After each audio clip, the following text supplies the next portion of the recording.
Welcome back, noble heroes. We return once again to Mythia, where our characters are headed across town towards the academy, where they hope to head into the secret godmother headquarters and teleport across Ignos. On the way, you are going to notice that there is quite a bit of traffic. And looking out your carriage window, you're going to see that the traffic is made by crowds. And those crowds appear to be looking off in the skyline on the horizon to the east. Look. Sorry, just in my head. I'm just thinking of something other lines. Anyway, continue. Yes, look. Kind of raise the curtain. As you open up the window, you're going to see on the eastern skyline, pretty far to the east, in fact, you are going to see the floating prison known as the Ilium. Seems to be skirting on the eastern sky of Garen. This would immediately strike those of you with above a 15 intelligence score as strange. Does anybody else have above? I don't know. What's your end? Julian? Sorry, I was typing notes. Let me pull up my character sheet. Not me. I'm not going to tell you what my int is, but it's not 15. Somebody ashamed of his end score. I didn't mention mine either. If it makes you feel any better, my strength is probably worse than all of your lowest scores together. The Ilium follows an ancestral path and does not deviate from that path, at least as far as you remember, since its inception. That path runs to the west of Garen. What's Fate up to? Sorry, out of game. Yeah, I was like, why She- would you asked that yeah. question? Yuffie would probably blink and look at Juniper. Is that normal? No. No, it's not. She will reach into her pocket, pull out a mirror. Who's in my carriage? Whoever you want. Doesn't matter, just pick. And then, doesn't really matter. Anyway, she still does it. She pulls it out and she goes, I need somebody to look into the movements of the Ilium. It is off course. You receive an affirmative and close the mirror. As you watch it, you're going to hear something of a gasp, an awe from outside, as the Ilium is going to slightly begin to list a little, No. and that is going to write. That's not good. Yeah, June is- pales visibly. It is moving, if you're not mistaken, faster than it should, as though it is trying to get past Garen.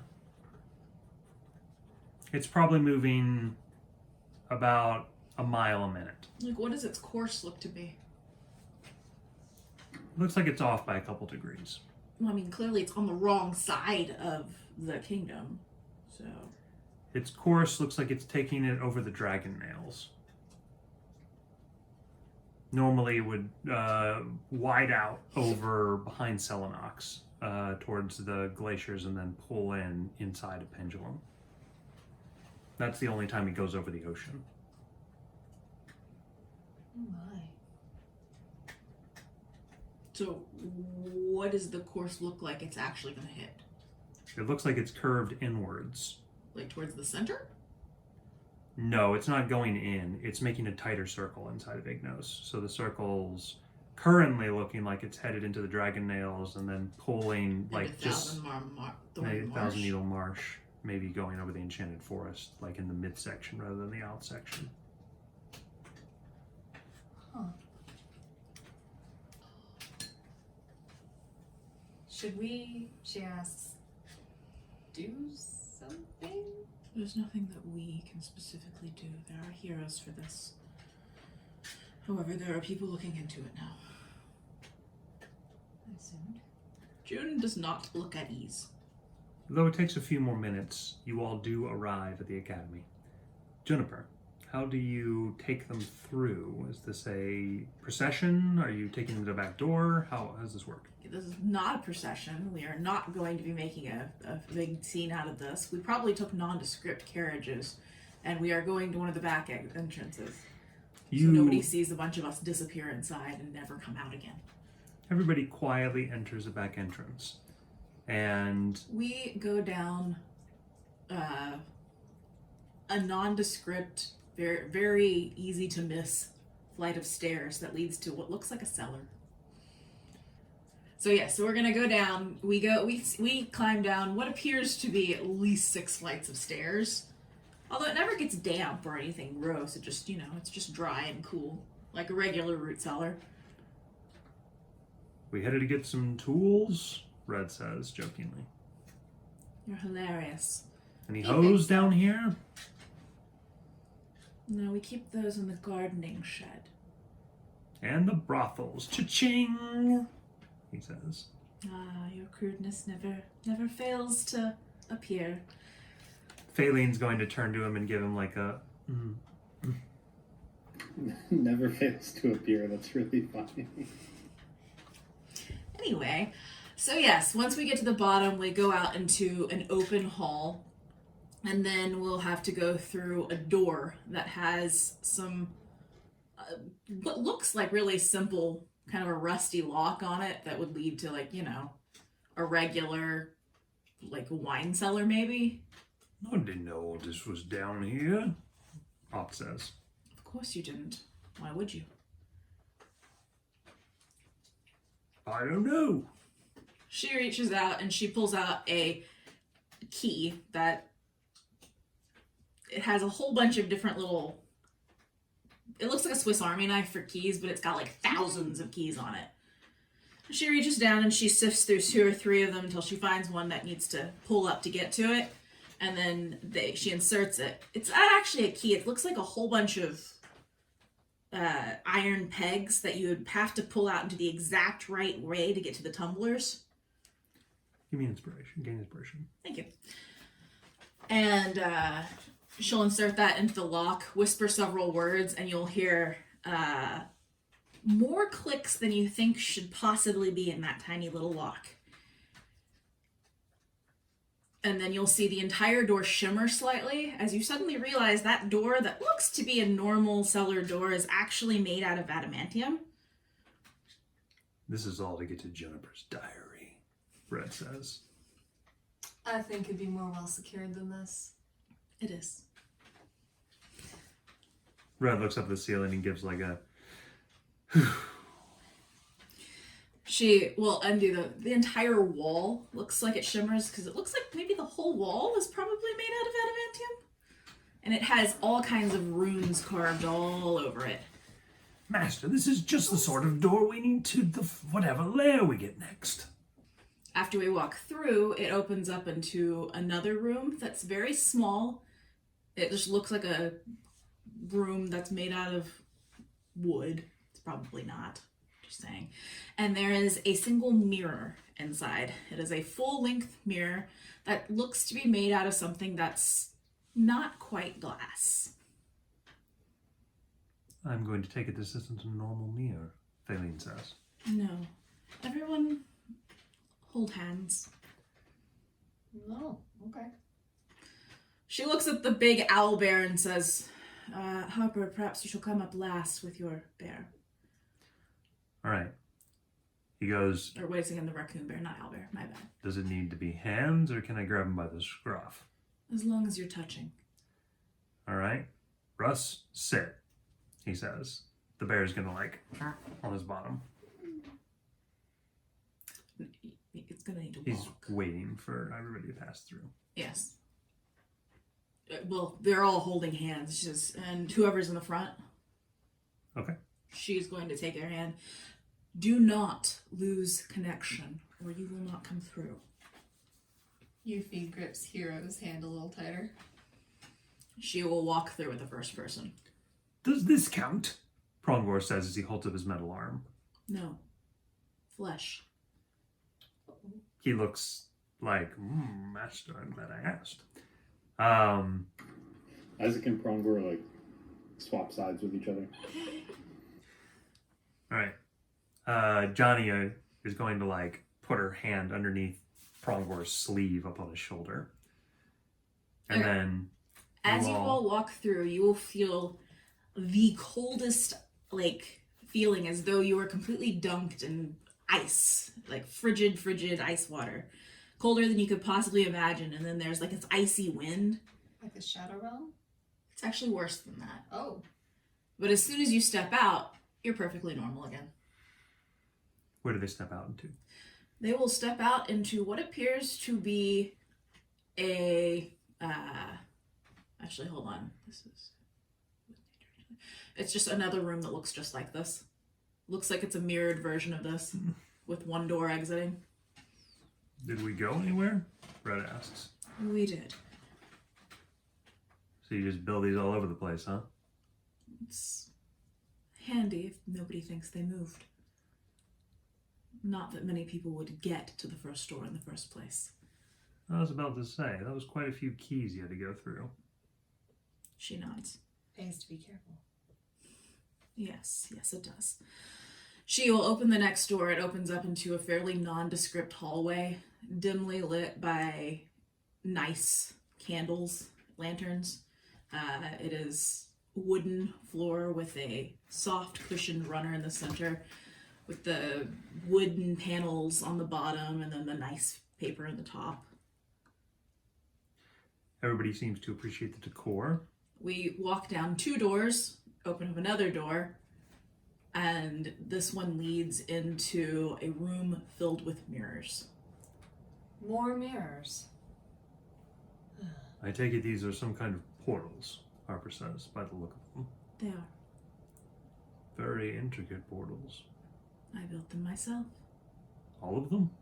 Yes. Looks like you used your ears for something.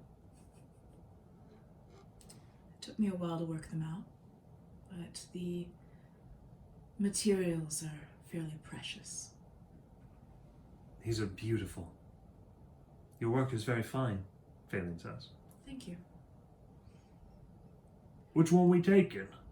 She says, gestures again, and says, Oh, again. is Orega here?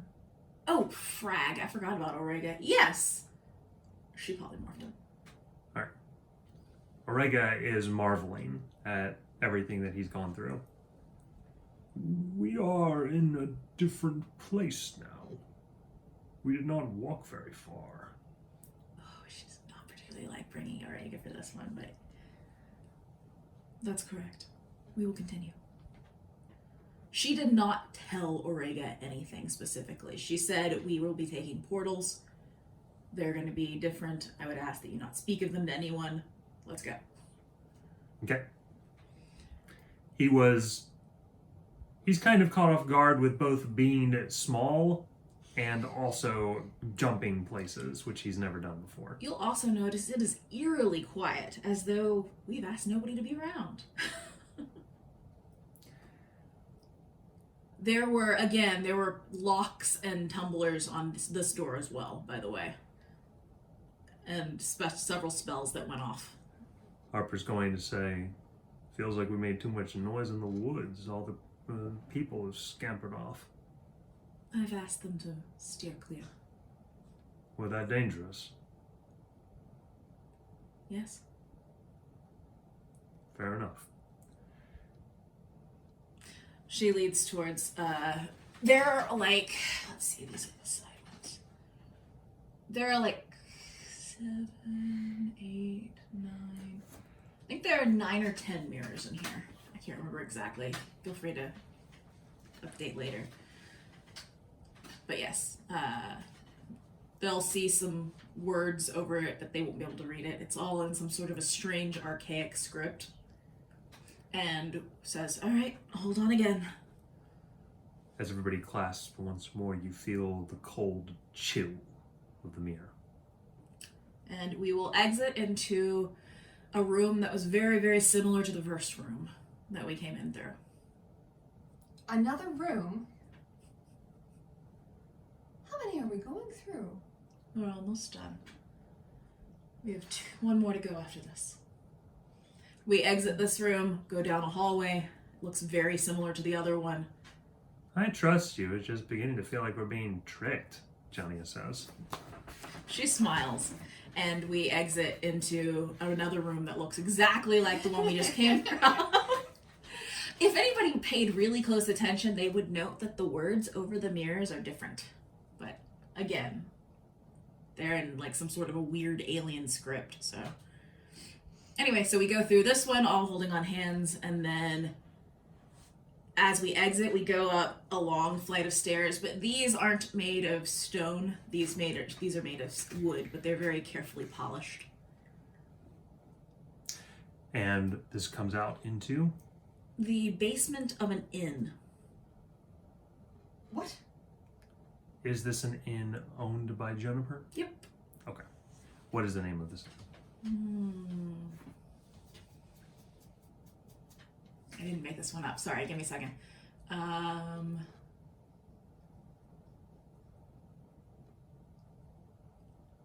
Let's see, what do they feature? Is this cross?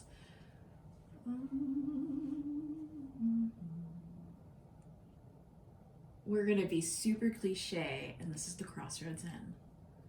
I like it. Right. A place where mean gossip is stated all year round. Har. Actually, this is one of the main inns in Cross. It was one of the original. Actually, it used to be the main inn, but we allowed it to kind of skate off to the side. But this is the original inn of Cross. Right. If anybody knows the history of Cross, they would recognize that this has been here like forever. Gaber, come Is it here. where all the questionable folk go now, though? Not really. Aw, It is known as a quest hub Let me get that pup. cool. and intelligence goes through there. Come on. Good boy. Ah. Good boy. It's delicious. All right. I'm rather envious of that, actually. Oh, sorry. Next break, I'll make you some tea if you'd like. Shouldn't. Caffeine And free? So yes, but well, Red's from Cross, so he would recognize this place after we get outside. I doubt he's ever been in the second basement of a Crossroads Inn. all right. Should I assume that you lead them outside rather than Yes. like coming out into the main chamber, all of you? Yes. Okay. As It goes a tunnel that goes about, I don't know, several hundred yards outside, around, up, and then it goes to main road, like near the main road, so you can come in on the road. Did we bring the devices with us? I assume that yes, we probably shrank them and stuck them somewhere until then. All right. When they were delivered, you had ordered that they would be shrunk by other godmother's magic and then like Yes. set aside for you. Yes. So you all are, you kind of put them away in your I bag of holding. probably stuck them in my beetle box. All right, and then it is buzzing around and lands on you, and you guys head to the road. And Red, as soon as you walk out, is going to look at the outhouse-like structure that you have come out of and says, "I always wondered what the fuck this thing was." He says, "I went on and knocked on it. Nobody was inside." And he looks at the floor as like it and like slides back into place. And also, if you try to go in it, it won't work. He goes,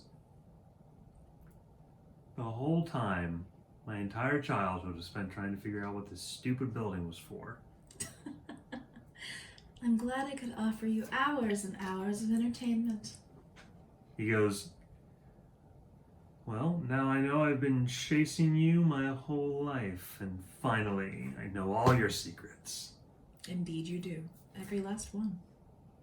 He smiles a little bit. You can tell because of the way that the hood wrinkles. But he goes, "And here we are." He looks around. "This is not the same city," Orega asks. We are in Cross. a town that is very close to the outskirts of the Sky Range.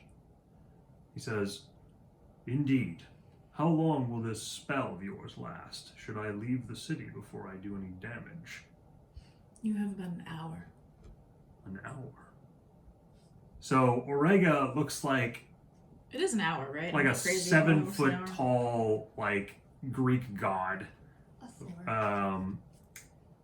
He has like a toga like leather strap barbarian armor on, and he's got like giant pecs and arms, big bushy red beard, and you can see that like people are sort of noticing him, and he sort of has like a flamboyant sort of outgoing Harper's personality. with us. So Harper is wearing a cloak Okay. right now. Okay, I was gonna say, I was like, dude, it's Harper. Everybody in Mythia knows who Harper is. Right, which is why he's wearing a cloak. Okay. However, you do hear some things like, "Is it Red? Red's back!" Gotta go meet the adoring fans, he says.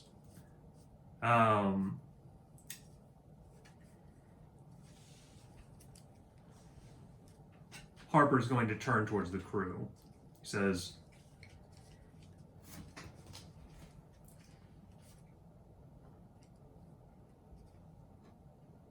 I thought that said discuss self, and I was like, what the heck? Is it a therapy spell? That's alright. I've been staring at the spell snare for a while, keep reading share, and I was like, share? What is that spell? Make all the children share. he says, "We'll meet you at the Red Hen Inn in 10 minutes. Alright. I'm gonna go pry bar Red away from his fans. He says, "Shouldn't be that hard. But he's having fun. We don't want Red to have too much fun." I think he Phaeline's almost going to has too turn much and fun. like roll her eyes. I would like to point. Wait, is he still in our vision? Yeah, Harper was staring at him when he said that. Okay, I assume that most of us are still looking at him. Otherwise, that would make no sense for us. He says, he's going to like look away and then like close his eyes. "Red Hen in 10 minutes. Be there."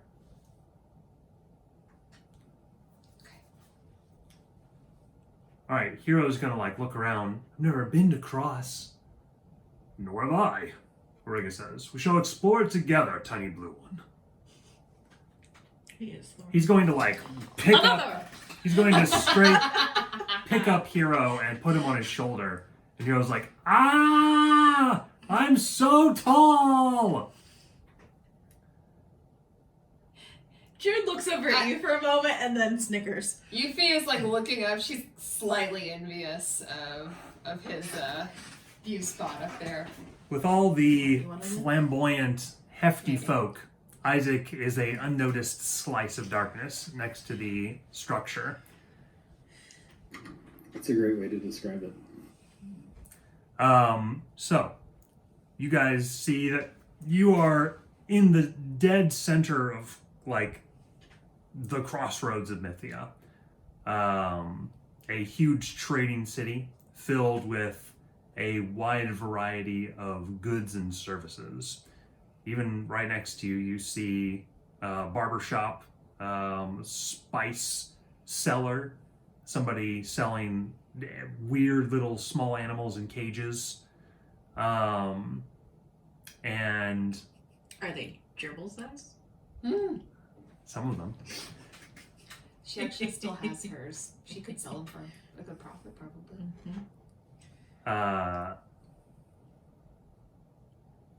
And like an eatery, cafe style place.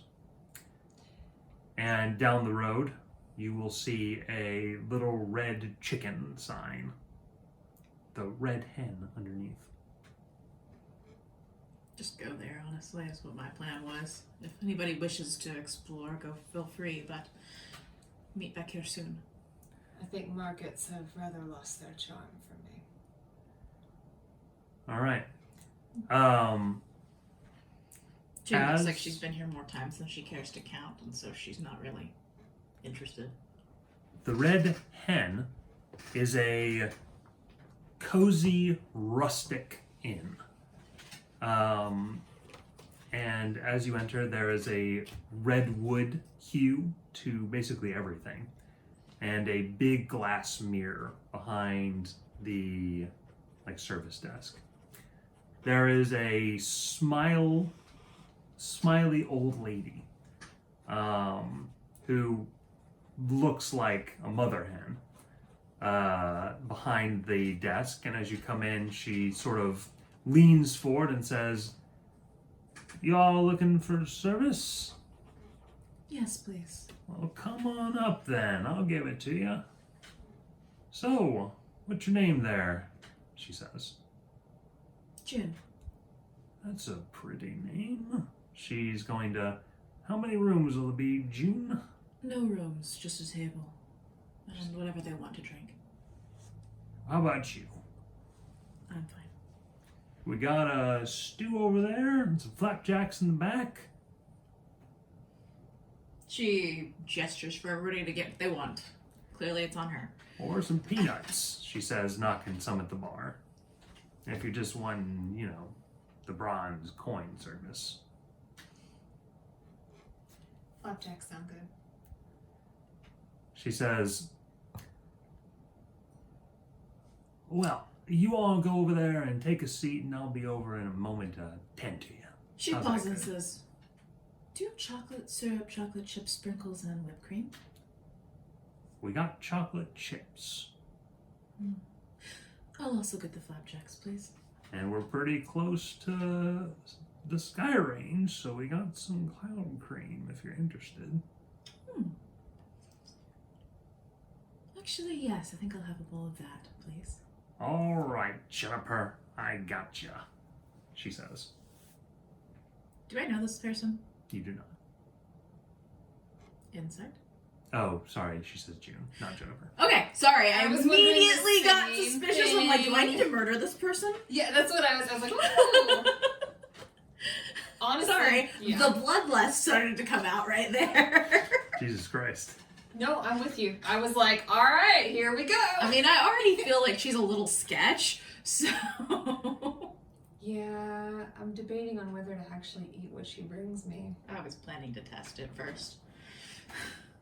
She's going to look and see Isaac in the back, and she goes, "It's quite the bony friend you have there," she says, looking at Phalor behind you.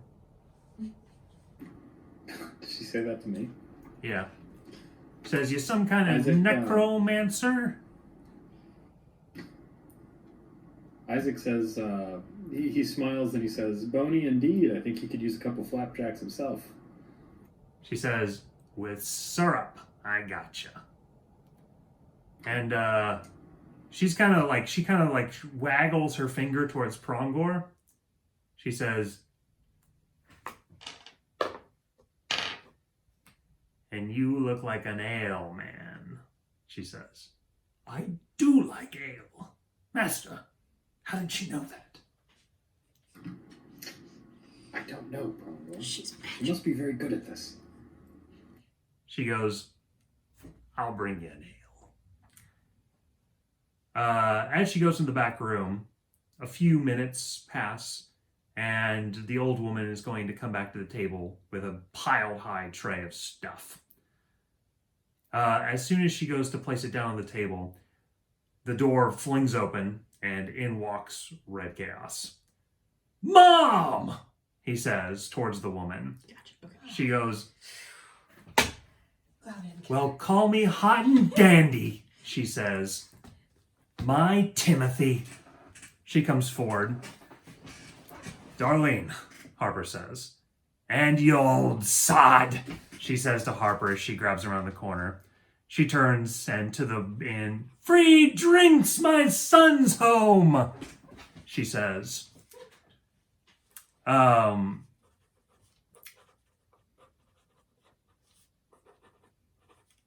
You notice that though she was not looking directly at Red, she remembered he was here.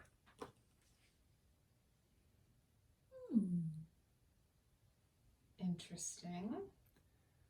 Harper is going to head over toward the table. Oh, good. She brought flapjacks, he says. These are some of the best in Mythia, I promise you, he says. And the ale is fairly fine as well, Prongor says. And it's probably not poisoned, she says to Juniper. Poisoned? Faline says, suddenly hearing with her powerful elf ears over both of you. You were worried about poison?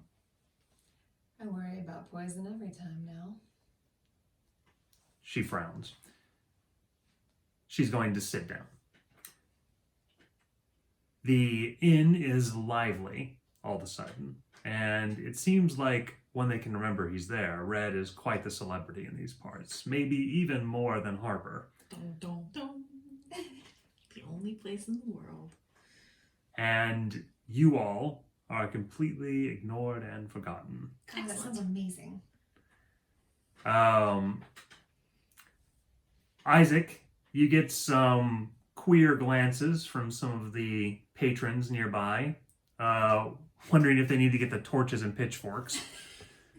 Have these people not seen a tiefling before? Come on. More like the deathly pale skin and weird Igor-looking like servant.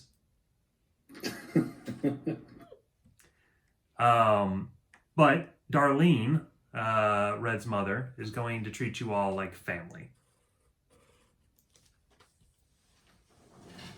June's actually looking forward to our flapjacks now.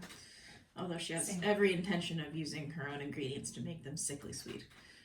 So a tray of strange toppings is placed down in the center, including things like nuts, fruits, and the chocolate chips she was speaking of. Harper is going to take the weirdest combination of these and just all over his flapjacks. Is there anything that we wouldn't recognize? Are there beetles? What? There is the closest thing to an insect is honey. That's not an insect. That's the closest thing you get. There's no insects. Okay, just checking. Clotted Sugar cream. beetles, they're great. You didn't tell me that were sugar beetles. Clotted cream. But Harper's going to use honey like syrup. Oh yeah, that's great. They're gonna end up using pretty much all the honey between them. This is rare honey from Ignis's arm, and it is much more usable as a syrup replacement than normal standard honey. Ooh. June says, it's been forever since I've had this honey. I need to reorder my stocks. What's special about it? It's honey. Taste it, it's delicious. She gets a little... tries it. As you taste it, there is a delightful extra lick of sort of a cool sweetness that hits your tongue. Oh. That is different.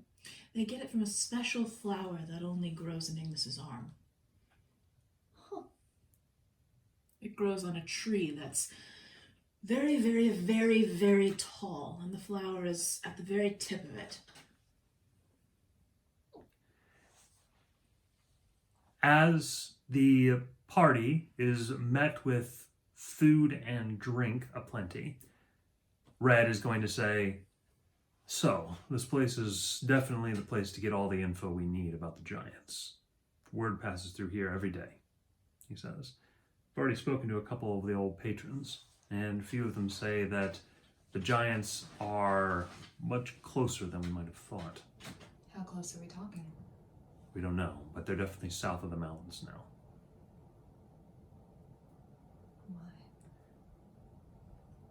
But I figure that you guys will probably have an easier time getting the words out of them than I will, he says. They keep wanting to ask me about other things.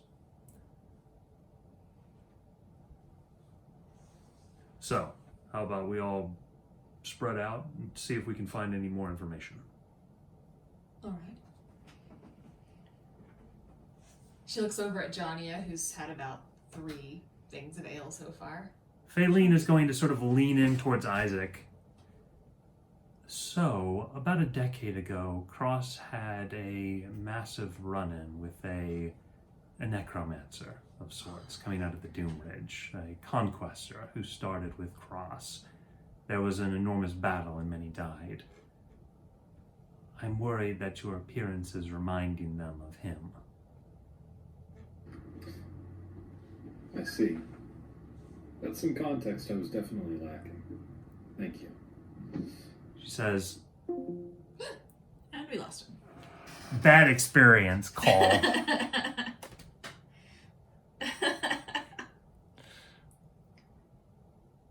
That was just shut Isaac up. making himself invisible all of a sudden. Damn it, you're right. Fuck you. It's not gonna let you do anything. There. You there? Hello! Yeah, can you guys hear me? Yes, Yeah. we have you back now. We joked that that was Isaac suddenly going invisible for his fear of being recognized as necromancer. Okay, so Isaac says, me and my constructs will make ourselves sparse, as to not cause any undue stress. Prongor will stay in here with you all. Yuffie asks if there's any patrons here that Red doesn't know. He says, some of these traders I've never seen. People come through here all the time. Alright.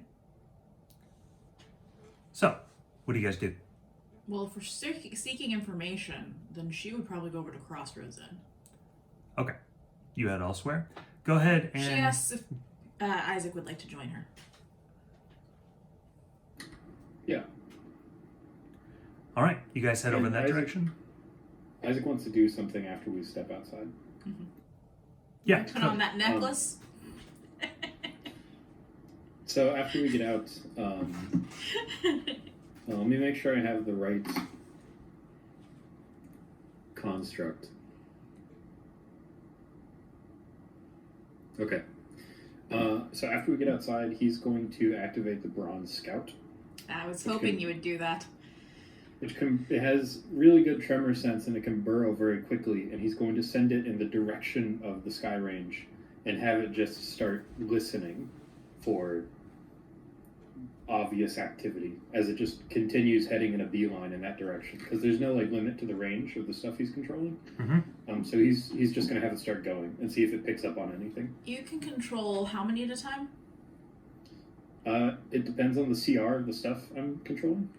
What about the flying one that gives you eyes? The homunculus. Yeah, I can do that. I can do that too. She actually will ask you if you can use that as well, because you were the person I was thinking of, and I said we could, spy. Yeah. Well, actually, earlier I didn't mention it in the conversation, but Isaac wants to take his constructs and just burrow a tunnel underneath the giant's encampment, and a small group could go through the tunnel to sneak in there. But we'll worry about that later. Just a different idea. I actually okay, rather so like your idea. It's a good idea. It helps He with our has the- stealthy progress, which I still think is the best method at the moment. I agree. The two constructs will both go towards the sky range, but in a V pattern, so they're kind of separating from each other. And we'll see if either of them spot anything. All right. It'll probably be a couple hours before they get out far enough to be able to, even if the giants are close, that's still pretty close to the city. I hope they're not that close. So you will eventually give me some perception checks for those guys, but they head out in that direction. And if you don't have inspiration, go ahead and gain it. Okay. All right, and you guys head over in that direction. What about Yuffie? Bali is, Johnny is going to say, all right, Captain, where are we going? Let's set up those traders over there. At the very least, we can get some free drinks. They're Drinks the- are free. Passing around good traders, right? Not the stabby in the back traders. You want to find out? Sure.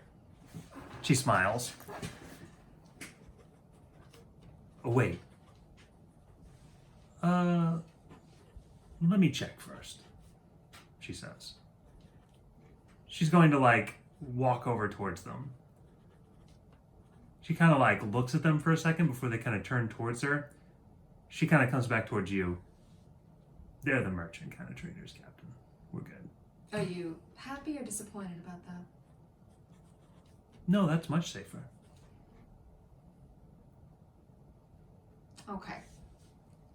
She's concerned that Johnny is really worried about protecting her as captain. Yeah. Anyway, they approach the traders. All right.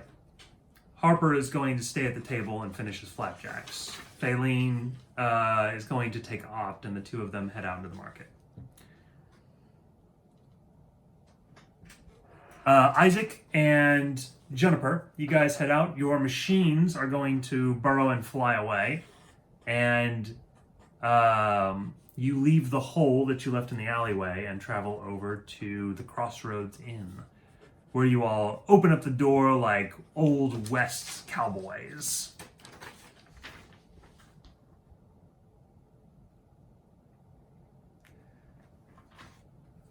All right.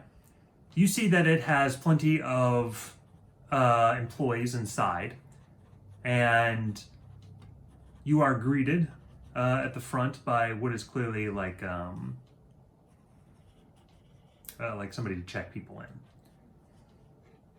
Can I help you? She says. I'm looking for Talia. Is she in? Yeah, I think she's in the back. Who should I say is calling? Tell her Kaylee's here. Oh, okay. She's going to, walk quickly. Hang on one second, she says, as she walks quickly to the back. You're going to suddenly see a blonde halfling woman. And she has on a sort of overcoat. She comes out and comes up to you guys, and she says, "You're most welcome. Please come in." I was hoping to get a room in the back. Can you join us? Buy you a drink. She says, "I can always make time for a good friend."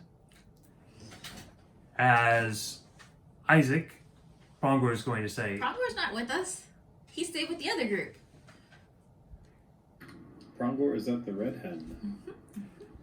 all right, Isaac, you are led into the back where it is very clear that there is some manner of secret code going on here. And when you get into the back, she's going to say, "Are you together?" You can trust him. She nods towards you. How are you doing, dear?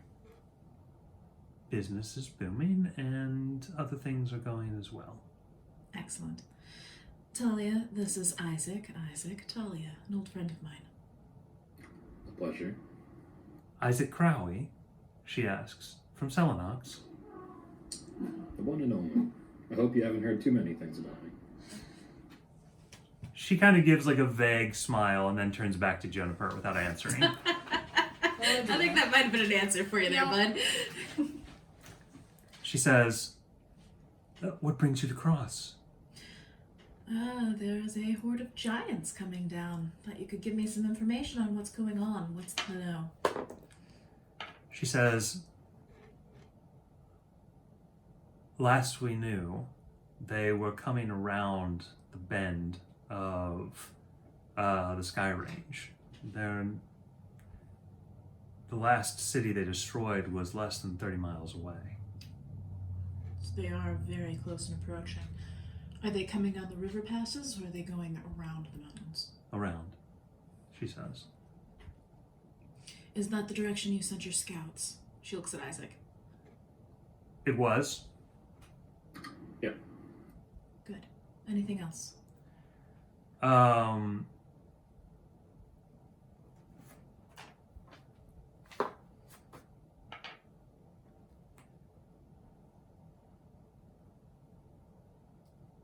She is going to tell you that there have been some unpleasant rumors from traders in the last couple of days coming from Aragoth. Apparently, the most recent arrivals, which would have left Aragoth roughly a week ago, say that there have been military movements inside the city.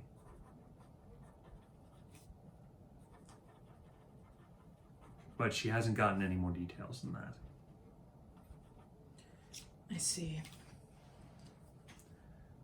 She does look to Isaac to see his take on that.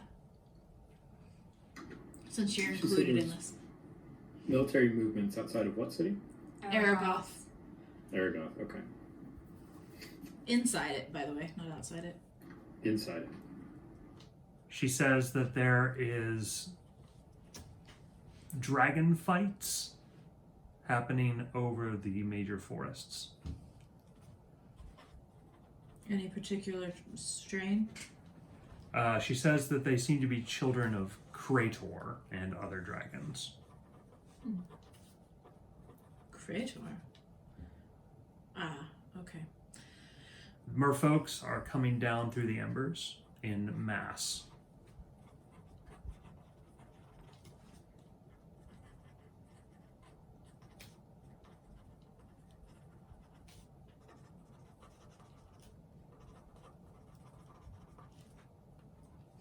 She asks any news from Farm Watch. I believe I have sent word. They sent word to you saying about the what was she, the Wicked Witch of the South. Yeah, the quote Wicked Witch of the South. She says Have we been able to unearth anything? they have uncovered that she comes at night from some manner of secret location in the plains outside of Farm Watch. And then, using some manner of magic, she hides herself during the day and then reemerges at night. Any success at making contact? The ones they sent to contact were attacked on site. They were forced to give up. Just are they all right? They did escape. They had minor wounds, but they were healed. She nods. There is a almost army-sized group of undead that is following her. Define army-sized. Like, are we talking a few platoons or? 300 or 400.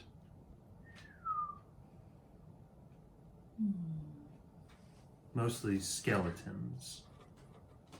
Following the witch? Yes. Okay.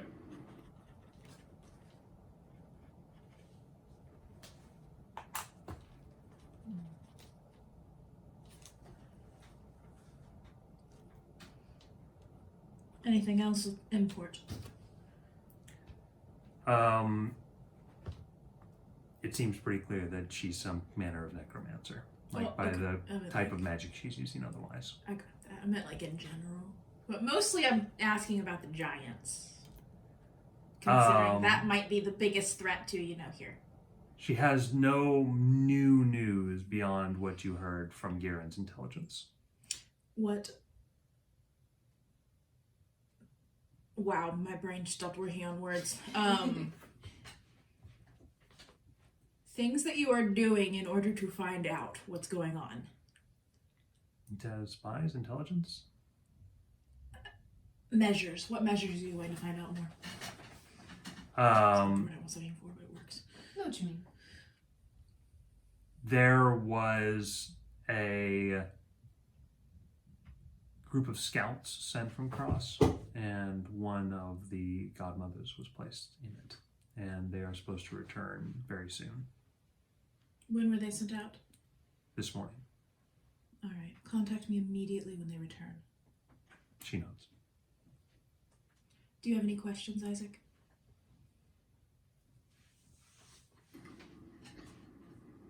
How far do your sources spread when it comes to news of what's going on? Is he asking me, or are you asking me or her? Her.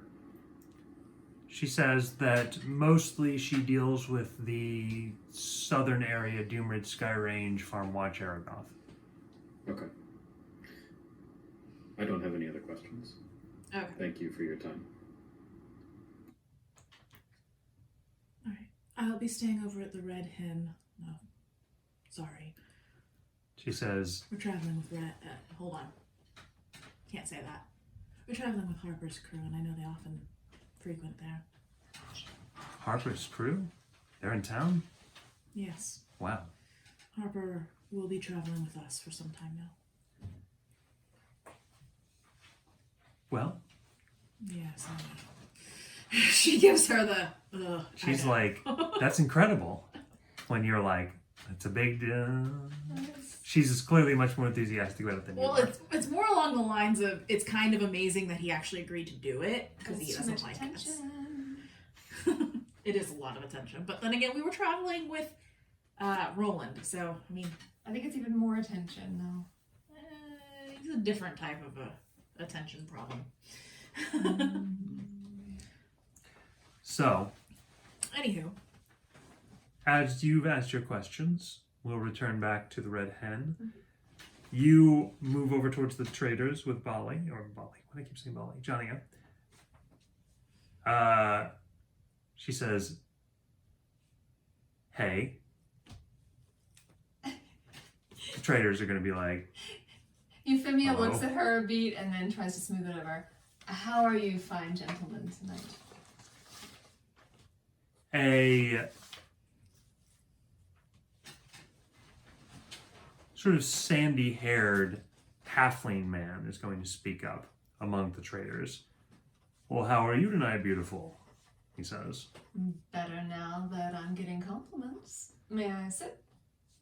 The human man adjacent to him is going to say, oh, take my spot. And he'll get up. Thank you. She says, so, where are you all from? All over. More of a child of the world than anywhere else, but home is Selenox, the halfling sandy-haired man says. And yourself? She asks the human man. He says, well, I seem to remember being born somewhere in the Thousand Thorn Marsh. Don't pay any attention to him. He's an idiot. She looks at him a beat. Is there anyone else at the table?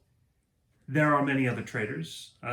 You get names from most of the major cities, and one who was born here in Cross as well. And by what paths did you get here? Mostly, we came recently from Aragoth. You ever been? You just see a quick blink. Ah, I haven't had the pleasure. And how are things in Aragoth? Yeah, neither of us were born there, Johnny says. They kind of like look up at her like, what? oh man, Euphemia Real like smooth. discreetly tries to just like nudge her under the table. He says, well, to be honest, a bit alarming. When we were there was a lot of readying military-wise. They shoot us out real quick. Euphemia takes a breath to steel herself and sort of puts on the persona of somebody who doesn't know that much about anything.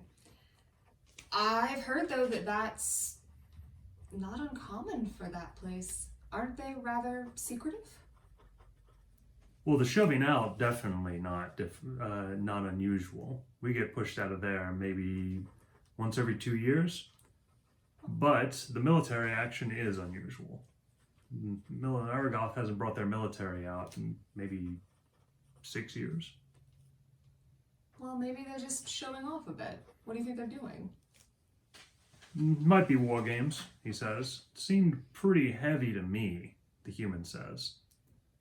There was a lot of heavy plate mail. They don't usually bring that out for the war games. And they were out beyond the The markers, he says. Usually keep them inside the city. The markers? These cursed stones that surround the major roads outside the city. If you're a traveler, you have to walk underneath them, and they read your freaking soul. And if you're gonna do any harm to Aragoth, they scream at you until they rip your skin off. Oh, that does sound unpleasant. Wow, that sounds awful, Julia says. How often do you go? Nowadays we're traveling there once a year. Just because they have such... The things you can get there are much more valuable in the rest of the world. So we take the spices and some of the salts and travel upwards to Bridgewalk and resell them for a huge profit. They all kind of look at each other and, like, yeah, that's great. What do you see while you're there? Well, we mostly deal with the nobles. A lot of them have the workmen who get all the salts and spices, he says. So we deal with a lot of big manors, and it's a bunch of fussy stuff. Do you go to any grand balls, anything like that there? Who all have you met? No, they would never let us in that kind of place. You have to be born in Aragoth to go to that sort of stuff. How lucky they are to be born in Aragoth. Well, we mostly deal with this halfling girl named Pearl. Euphemia looks like she's having a really shitty day for a moment. Doing what? What does she do? Well, she's sort of an envoy to the crown. They have these number of nobles who are designated to deal with people like us, and, well, let's just say she's a real slave driver. Oh. And are halflings like us well treated there then? Are there Oh. many halfling nobles? You do not want to be born in Aragoth as a halfling, the halfling says. It's a shithole. I mean, you're slumming it. It's just two ghettos, really. Tiefling and halfling. They pit the two of them against each other, and there's riots and street wars all the time. As a trader, we're not even allowed to go into that area. It's so dangerous. My. So what makes this pearl different then? Well, for one, she's a real bitch, he says.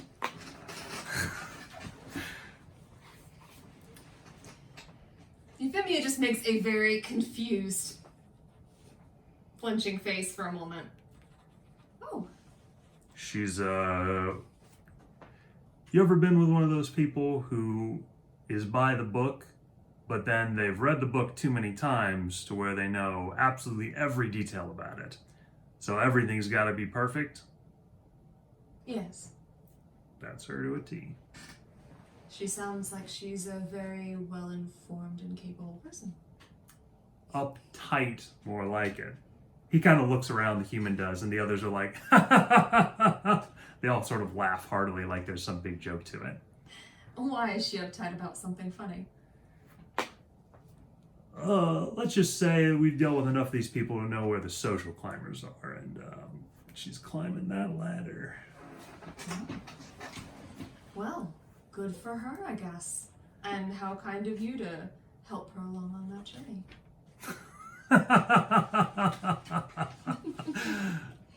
He kind of looks at you and says, I mean, he kind of judges, like looks at your hands. He says, people like us, we're just ants to people like them. I don't think these people are, I don't think they have the same kind of... Heart? Their hearts are made of ice. Let's just say that. I do understand what you mean, she says. This is not the kind of girl to shed a tear. Let me just put it that way. Oh, that's a gut punch right there. Her heart does sound rather cold. How often do you meet her? You said a year? She arrived three years ago. 3 years. That's when she got her current rank. Apparently her mother died or something.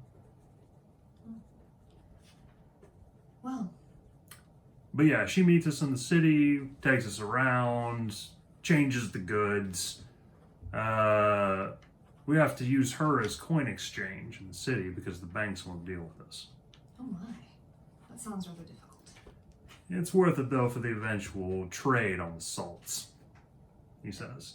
Is the price so much better, or is it just higher quality? Almost 20 times to get those salts in Bridgewalk. You can't get them any other way. Just traders with the right badges. I wonder why they're so cheap. You know, even though it's so difficult to get in, while we were there was something interesting that happened. Apparently, the Merry Woods next to Aragoth, there's some kind of rebel force in there, Huh. led by a rogue-like figure, they say. A man with a heart of gold who steals from the rich and gives to the poor. At least that's what they said. And he kind of leans in. Have you heard of the Pelican? No. Well, he's this figure, sort of a shadowy warrior. Travels around the city, fighting evil. Travels around Aragoth? Yeah. They say he swallows up men like a big pelican with a gullet. And he wears armor that's got feathers on it. I think he's a freaking madman, but Who does he fight exactly? all of Josiah's men. They chase him down like hounds, but they can't find him. He must be very talented if he can hide in some place like that. He's like he kind of like goes around like asking like what's a dark knight.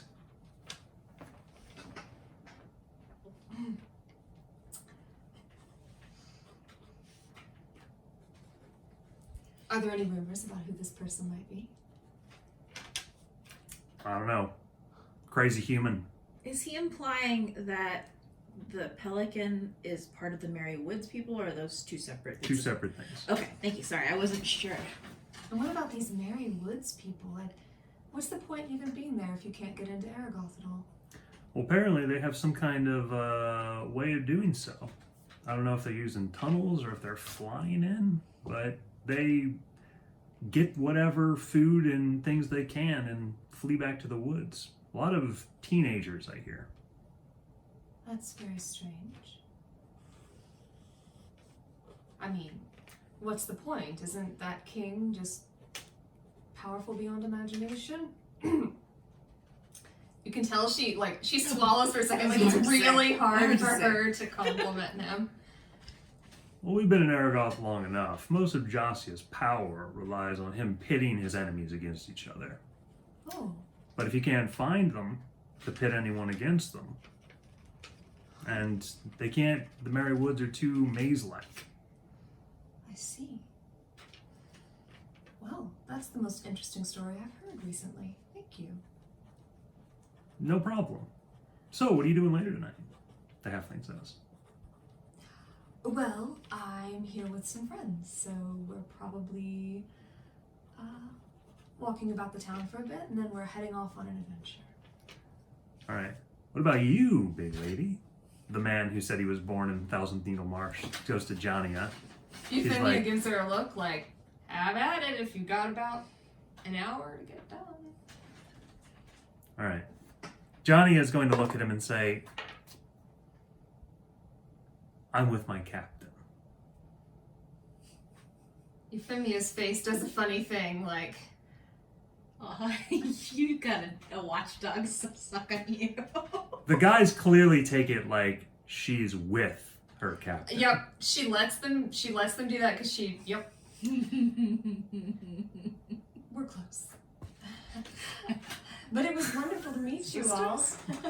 Gain inspiration. All right. We pan over to the table of guys. Brothers! Friend. Wine and beer. Oh my god. Hey, we're at a place that sells handcrafted beers from the local brewery.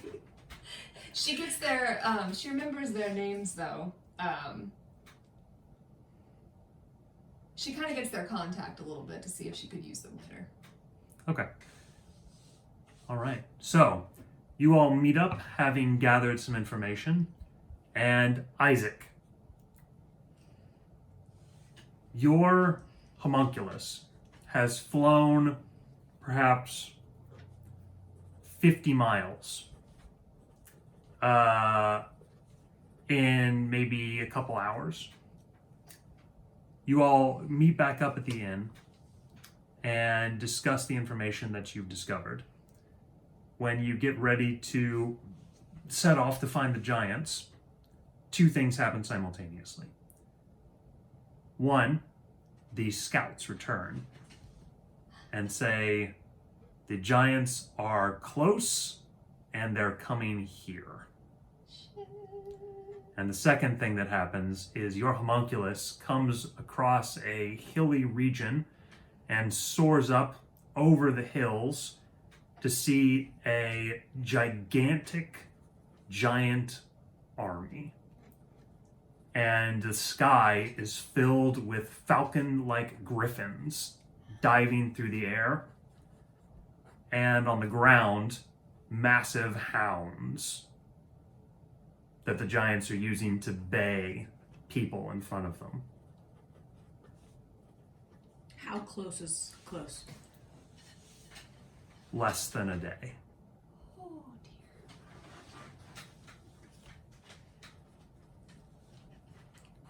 dear. Orega, by this point, is outside the city, and you all probably want to share this information with him. Yes. Then you all meet on the outside skirts of the city, just beyond the easy sight line of those in Cross, where Orega has set up a little campfire for himself. You come with news, he says. You look troubled. We've gotten word where the army has come, and they are less than a day out, and apparently they are surrounded by griffins and hounds. Is this correct, Isaac? Yeah, Isaac would be able to identify like the exact creatures, wouldn't he? These are just griffins, and the dogs are like rhino dogs. Rhino dogs, That's alright. slightly less cute. That's good. Rhino dogs or rhino wolves? Rhino dogs. They're like Okay. like bloodhounds. I'll take that over rhino wolves. Don't make us Just pay saying. the hounds. The force is enormous, spanning out over a great field. And you see that most of them are armed with very large, rudimentary tools like logs and great stones. There is a palanquin being held amongst the army with 3 giants among it. Very clearly the king and his 2 sons, being held up by several mixed sex giants.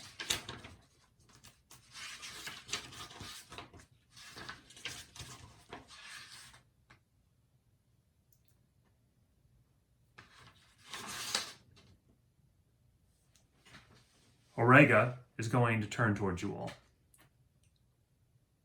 Then we have but an option. I will travel to the army, and I will challenge Agamemnon for the throne. But you have to get there. He has to accept, and you have to not be attacked by 148 other, or 46 other, 47, 147, I can count, other giants. He says, then that is what I must do. Can you beat him? It will be difficult. Each giant, as part of the duel, is allowed 2 seconds. He will certainly choose his sons. And who will you choose? I do not have any giants in my side. If you win and take that throne back, will they all follow you? I believe they will. Do you think he'll take your challenge? If not, he will prove himself a coward before the lot of them. I would expect so, yes. As much as I believe that you might win, I also believe that this giant king has likely thought of that, Harper says. He probably has instructions to kill you on sight, and has told them plenty of bad things about you to make them do it. Orega looks like he hadn't really thought of that. I think stealth is the better option still.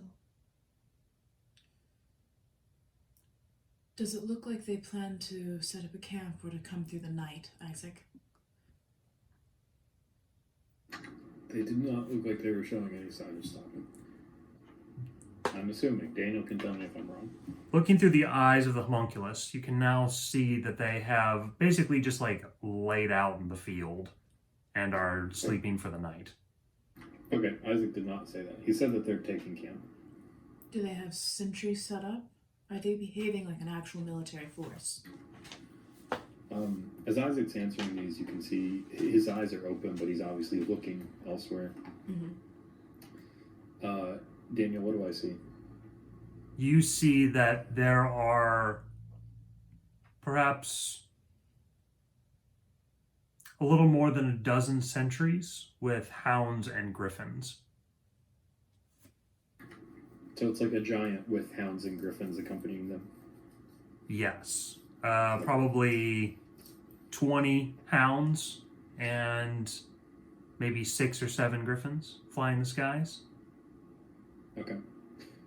As Isaac recites all this, he will say that if we wanted to sneak in and see, I don't know, gather intel, I think tonight would be our only opportunity. That is an absolutely sizable force, Harper says. Then the best method would be to separate the leader. And his sons. I propose another option. Prepare Cross for a siege. I think that should be done either way. I think we man the siege. I'm not sure a siege could hold up, especially one that is so hastily applied. And I believe that if both of your plans fall through, he says, looking at Juniper and Orega, we are left without option. Man's got a point. She says that she said that we need to do that anyway. She says, but with our powers, the siege would be significantly weakened against our combined force.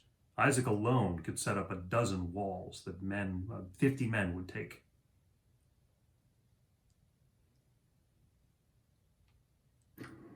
He's not wrong. And we're going to be fortifying the city either way.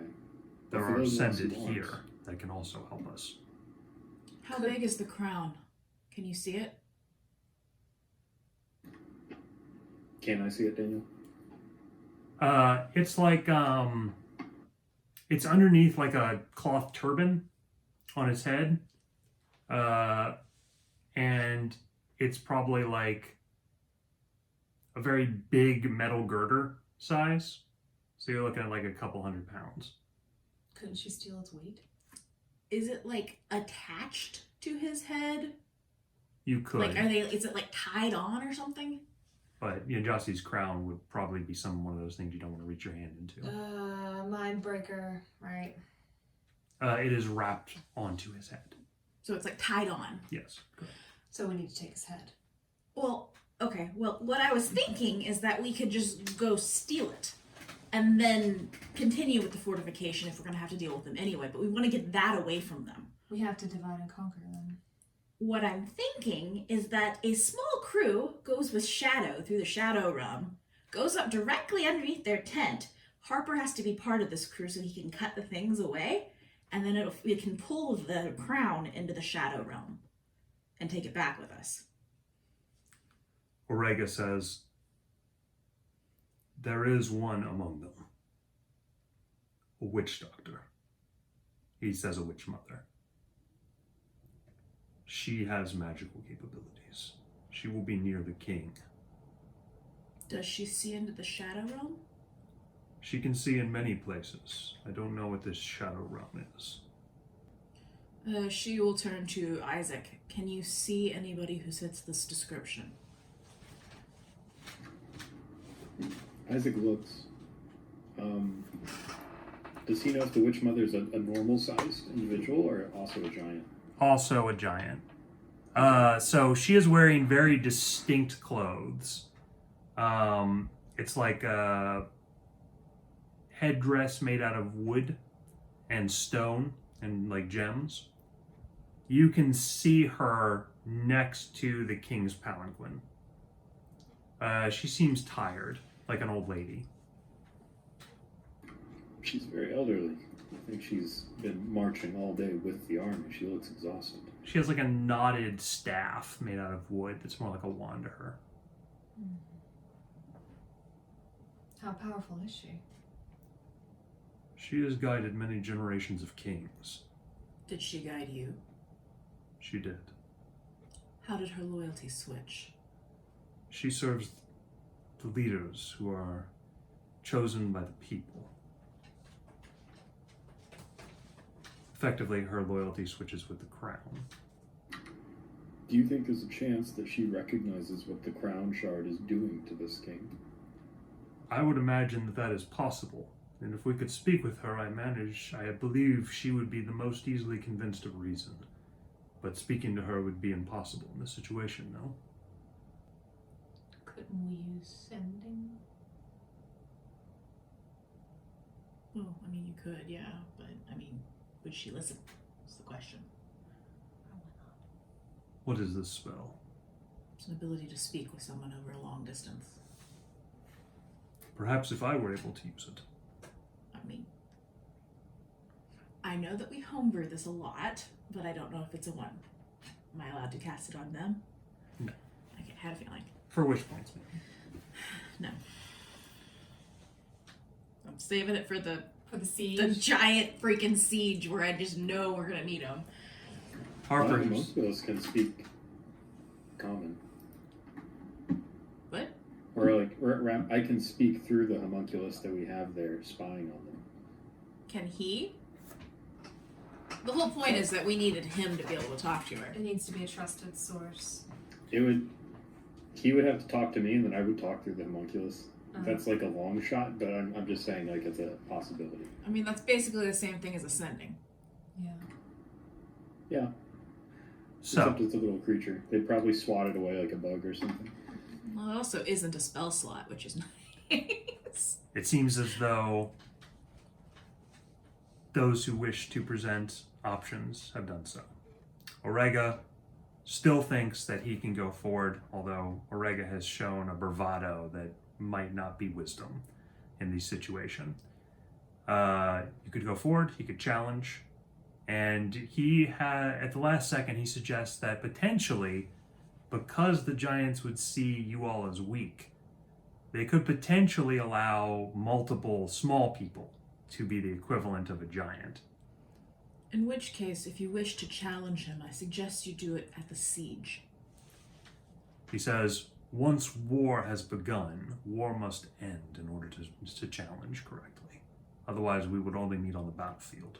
Would they give an option to speak beforehand, or do you believe they will simply attack? I do not know. Under normal circumstances, we would speak and diplomacy would reign. But their madness has gripped them. And Agamon was never one for diplomacy. He threw me off the mountain as quickly as he could. Tell me, how close is he with his sons? He has one, very large in girth. He considers this one less valuable. Then he has another, stout and smart, cunning like a rat. This one he cares of. So if somebody were to, say, take this son... He would be infuriated. His rage would spread far. He might become rash. The question is, even if an army is rash, one with such power and muscle behind it can withstand such a siege. Not long term. See, this is my real concern here. Let's be honest. Cross is not a walled city. It's not a large military town. It doesn't have a military. per se. There's ruins on the north edge, though. I say we fight them in the ruins. What about the townsfolk? Can they all shelter there? Those who can fight come with us. The others flee south. They'll have to To come from- Farm Watch or Aragoth? I said south, and hopefully they can go along the river.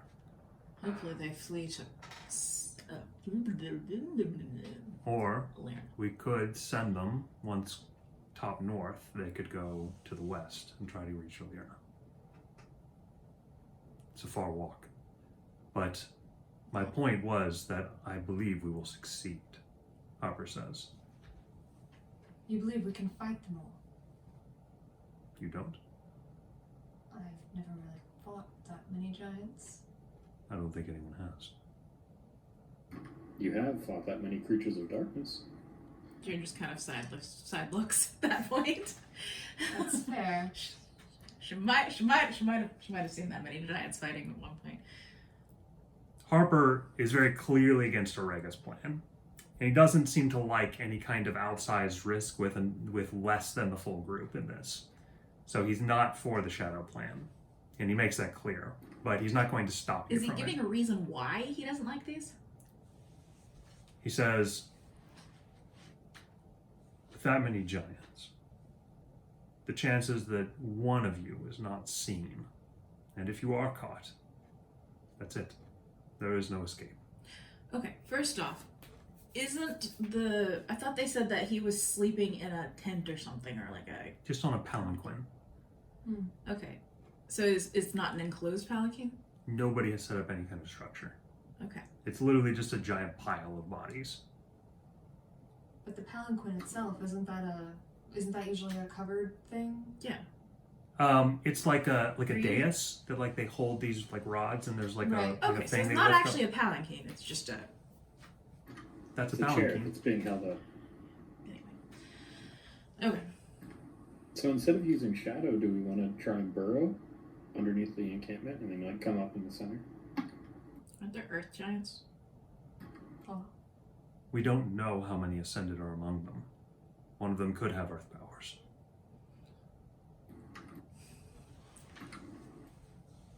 Okay, this is Sarah wondering why he's so afraid of going up in the shadow realm.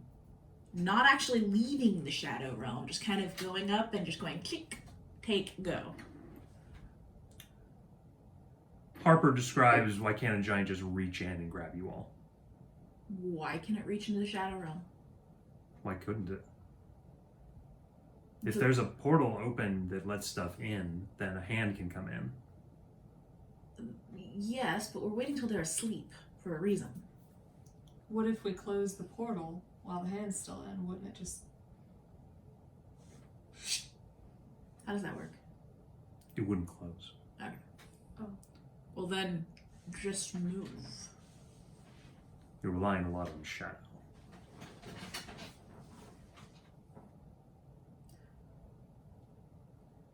You think Okay. that Harper wants this to be within his like military comfort? Yeah. Yes, and you're putting more people at risk in doing so. She's like, why are you attempting to put more people at risk in doing so? What benefit do we even gain if we get the crown? It doesn't mean they'll stop. If anything, No, they'll it be keeps more it safe. furious. What powers does the crown give him that he would not have otherwise? It's just a shard that gives him visions, correct? Out of game. Isn't the shard driving everybody crazy? No, the shard is just giving him visions that he thinks are real. I thought it actually drove them nuts. No, it does not.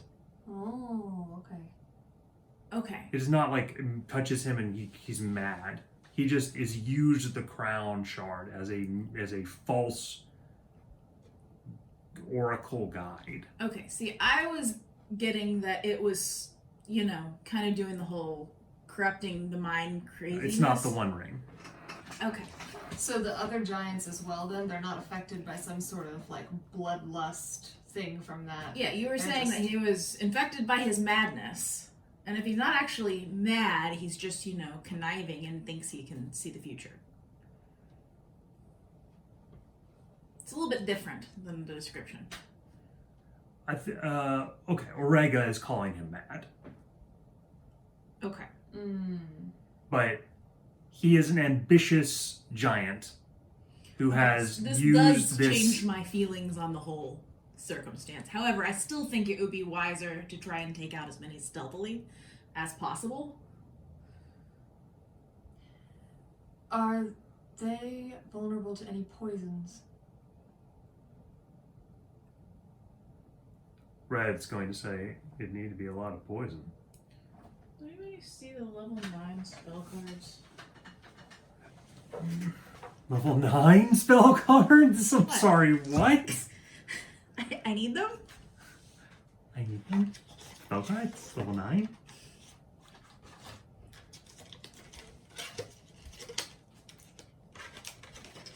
But do you see more of why Harper was not wanting to do that? No.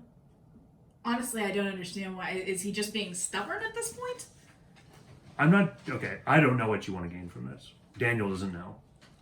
The point is if we can take out what we can, like, try to stall, take out things, give us enough time. Because even if we set up a siege... If you want to harry the army, that's completely different than what you said. Well, first, I thought you were saying that the crown was literally driving them all I think crazy. we thought it was and more important than it was. If we removed the crown, perhaps we could convince more people. Which was part of my concern. You might be able to bluff that the crown was some kind of source of power to the king, since he has stated as much. He's clearly using that as like a means to gain like the rulership of the rest of them. And if you say like, I've taken it from him, now it's mine and all the power with it, ha ha ha, he's not a king anymore. And then like, you know, he might lose the trust and faith of the people. Okay, it's not quite to the dilemma I thought it was. Hang on, I'm really looking for something specific. Where the heck did that spell go? I'm very curious about what this spell is. I want the real meteor storm. So it sounds like you guys want to do some kind of harrying of the force There it is. up until you are forced into a protracted siege. Yes, that is correct. Okay. Anybody against that? Or want to add some piece onto it?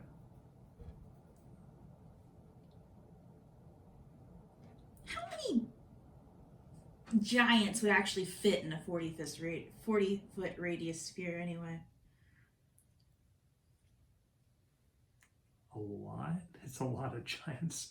I don't know, like, it's like 12 or 15? That's still not as many as I thought.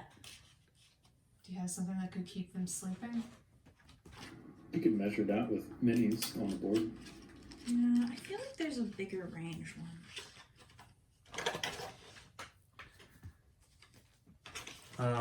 So you said a 40-foot square? Radius. Sphere. 40-foot radius sphere. Oh man, that's a lot. It sounds like it's 177. 177 giants? Yeah, they each take up, what, 9 squares each, right? Okay, that's a lot more worth it. Let me see. Hang on a second. 40-foot radius sphere is 40 in every direction. So it's 80 foot across. So, you know, while they're sleeping, I was thinking about maybe throwing a meteor swarm at them. Okay, that's a possibility. I Maybe mean, don't do it until like a little bit of time has passed so that we don't make them all wake up and charge before we're ready with... well, yes, but they have to make sure that they're asleep and, you know, that way, because this is pretty big. How close do you have to be to cast it? 1 mile. Doable. 1 mile. All right. Well, I think even meteor swarms damage would not kill them. No, but it would do some nice... Would do some very good damage. So, with your plan in place, I will give you, so if you had decided to do the full protracted like preparations, you guys would get a lot of checks to prepare. You'll get much less checks, but you'll get the chance to do the harrying that you're asking for next session. Okay. So we'll start with that, and then we'll go into, actually we'll do the siege checks first because you guys are going to do a little prep. And then the harrowing, and then we'll do the battle next session. So, The with Bunch of that, Giants. we will go ahead and call it there, noble heroes. Thank you so much for joining us. And remember, do try this at home.